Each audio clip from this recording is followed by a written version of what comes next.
Hello guys, তোমরা সবাই কেমন আছো? আমিও ভালো আছি।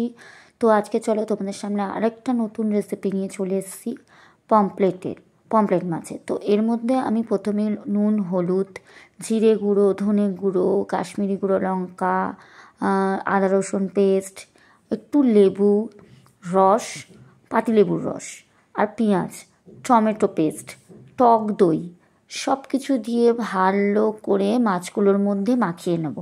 আর মাছগুলোতে দেখেই নিয়েছো তোমরা যে মাঝখান থেকে মাছের ছুরি দিয়ে আমি একটু কেটে কেটে নিয়েছি যাতে মশলাগুলো ওর মধ্যে ভালো করে ঢোকে।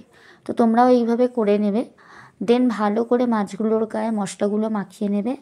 দেন একটা প্যানের মধ্যে সর্ষের তেল দিয়ে গরম করে দেন ওর মধ্যে এই মশলা মাখানো পমপ্লেটগুলো দিয়ে দেবে।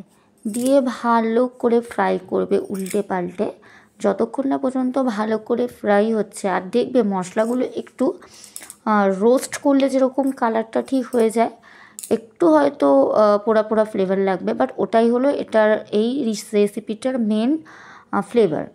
তো দেখতেই পাচ্ছ। তারপরে ওর দিয়ে একটু ধনেপাতা আর কাঁচা লঙ্কা ছড়িয়ে দিয়েছি, ব্যাস আমাদের ready pomfret roast.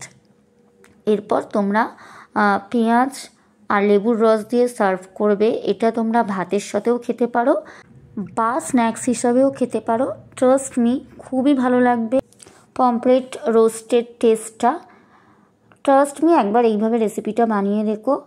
R thank you.